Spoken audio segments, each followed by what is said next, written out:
अक्सर हमारे देश में बहुत से ऐसे कानून बनते हैं, ऐसे नियम बनते हैं जिनकी इंटेंशन साफ होती है। उनकी इंटेंशन ये होती है कि सोसाइटी की कमियों को दूर किया जाए, सोसाइटी में चल रहे विवादों को दूर किया जाए।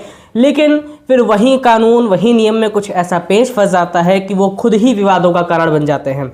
और ऐसा ही इस समय कुछ हो रहा है यूजीसी के नए रूल्स को लेकर के। यूजीसी के रूल्स इस समय विवादों में हैं। जनरल कैटेगरी के छात्र, सवर्ण छात्र इसको लेकर अपना विरोध दर्ज कर रहे हैं। तमाम तरह के सवाल उठा रहे हैं कि क्या सरकार सवर्ण विरोधी रुख अपना चुकी है, क्या सरकार एससी, एसटी, ओबीसी को लुभाने के लिए जनरल कैटेगरी के छात्रों को नज़रअंदाज कर रही है। ऐसे तमाम सवाल उठ रहे हैं यूजीसी के नए नियम्स को लेकर के। तो आखिर ऐसा क्यों है, यही इस वीडियो में हम लोग जानेंगे। नमस्कार, मेरा नाम है दीपक वर्मा और आप देख रहे हैं टॉक्स विद दीपक।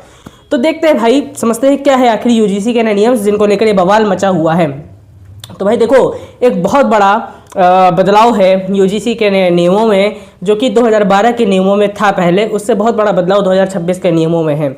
सबसे ज़्यादा जो विवाद मचा हुआ है यूजीसी के नियमों को लेकर के, वो इस बात को लेकर मचा हुआ है कि 2012 के जो नियम थे यूजीसी के, उसके अनुसार यदि कोई छात्र किसी दूसरे छात्र पर झूठा आरोप लगाता है जातिगत भेदभाव का, तो उस झूठा आरोप लगाने वाले छात्र पर भी कॉलेज प्रबंधन कार्रवाई करेगा, एक्शन लेगा और उसको सजा देगा। लेकिन जो यूजीसी के नए नियम हैं, इसमें केवल एससी, एसटी, ओबीसी को ही जो है विक्टिम माना गया है, जबकि जनरल कैटेगरी के छात्र को विक्टिम माना ही नहीं गया है।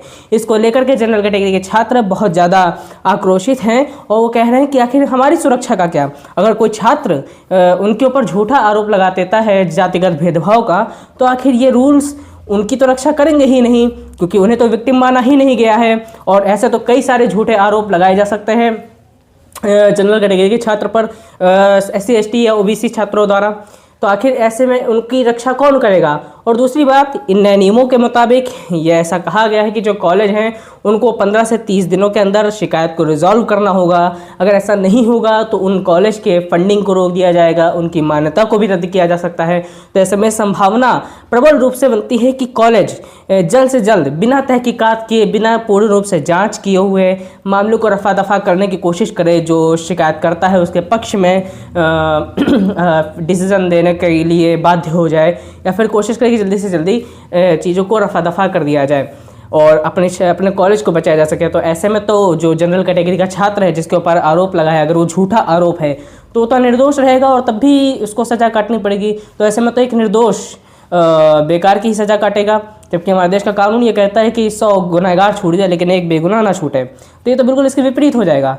और ऐसे में झूठा आरोप लगाने वाला, मान लो अगर साबित भी हो जाता है कि उसका आरोप झूठा था, उस व्यक्ति का आरोप झूठा था जातिगत भेदभाव का, तो भी उसके ऊपर कोई कार्रवाई नहीं होगी, क्योंकि रूल्स में ऐसा कोई प्रावधान बचा ही नहीं है। अब इसी बात को लेकर के सबसे ज़्यादा बवाल मचा हुआ है जनरल कैटेगरी के छात्रों के द्वारा। कुछ और बातें भी हैं, जैसे कि एक इक्विटी कमेटी की बात की जा रही है इन यूजीसी के नए नियम्स में। इक्विटी कमेटी क्या कहती है कि इक्विटी कमेटी में एससी, एसटी, ओबीसी, दिव्यांग और महिलाओं का रिप्रेजेंटेशन दिया गया है, लेकिन उनमें जनरल कैटेगरी का कोई रिप्रेजेंटेशन ही नहीं दिया गया है। ये एक बहुत बड़ा सवाल बनता जा रहा है कि आखिर इतना भेदभाव क्यों, जातिगत भेदभाव के नाम पर। ये कड़वी सच्चाई है हमारे समाज में कि हाँ, कॉलेजेस में जातिगत भेदभाव को लेकर के मामले सामने आते रहे हैं।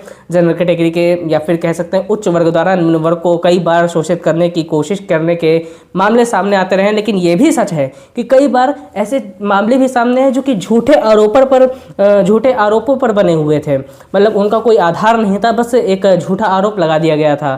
तो ऐसे में तो फिर तब पुराने नियमों के अनुसार उन झूठे आरोपों पर कार्रवाई होती थी, झूठे आरोप लगाने वाले छात्र पर कार्रवाई होती थी। लेकिन अब ऐसा कुछ नहीं होगा इन नए नियमों के अनुसार, इसीलिए ये छात्र ज़्यादा विरोध दर्ज कर रहे हैं। और इक्विटी कमेटी में जनरल कैटेगरी का कोई रिप्रेजेंटेशन ना होना भी, ये भी एक बहुत बड़ा कारण बनता नज़र आ रहा है।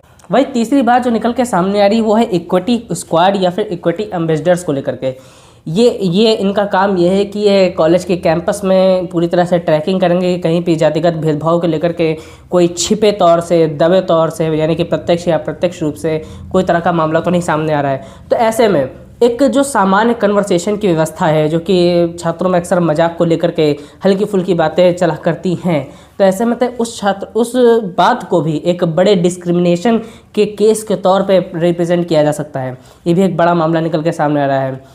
कई तरह की चीज़ें हैं, यानी कि छोटे मोटे जो संघर्ष हैं उनको भी एक बड़ा रूप दिया जा सकता है किसी साजिश के तौर पे, लेकिन उसको लेकर के कोई बचाव नहीं रहेगा जनरल कैटेगरी के छात्रों के पास। तो ये एक बड़ा मामला निकल के सामने आया, यानी कि पूरी तरह से जनरल कैटेगरी के छात्र कह रहे हैं कि हमें नज़रअंदाज किया गया है, हमें विक्टिम माना ही नहीं गया है, हमें तो केवल शोषणकर्ता ही माना गया है, जबकि ऐसा बिल्कुल भी नहीं है। कई केसेस में ऐसा देखने को मिला है कि जो आरोप थे वो झूठे थे और एक निर्दोष को लंबी सज़ा झेलनी पड़ी। तो यही पूरा कारण है, यही पूरा मसला है इन आरोपों को लेकर के, इन सारे विरोधों को लेकर के, और सरकार पर क्वेश्चनिंग जो हो रही है इन्हीं कारण से हो रही है। अब इसमें क्या क्या कर सकते हैं? देखिए, सबसे पहली बात तो जो इक्विटी कमेटी है, इक्विटी कमेटी में इन्होंने जनरल कैटेगरी को कोई रिप्रेजेंटेशन नहीं दे रखा है। पहली बात तो उस पर ध्यान देना चाहिए, किसी एक न्यूट्रल व्यक्ति को इसकी कमेटी का हेड बनाना चाहिए, जो कि जैसे कि एक रिटायर्ड जज के एक इसमें यूज़ कर सकते हैं, रिटायर्ड जज को इसमें बना सकते हैं, जिसमें निष्पक्षता पर सवाल न उठाए कमेटी की, और जनरल कैटेगरी को शोषणकर्ता के रूप में केवल ना देखा जाए, वो भी एक छात्र है और उसके साथ भी अपराध हो सकता है, इस तरह से भी देखा जाए। इन सब बातों को ध्यान में रख के एक बार फिर से इन नियमों पर विचार किया जाए। यही मांग है, यही डिमांड है सवर्ण छात्रों की, और यही पूरा विरोध है। बाकी जो पॉलिटिक्स अब इस पर चालू हो चुकी है वो तो हो ही चुकी है, और पॉलिटिक्स करने वाले तो पॉलिटिक्स करेंगे ही, बट फिलहाल सरकार को क्या करना है ये उसे सोचना होगा। ओके, नमस्कार, थैंक यू, आज के लिए इतना ही।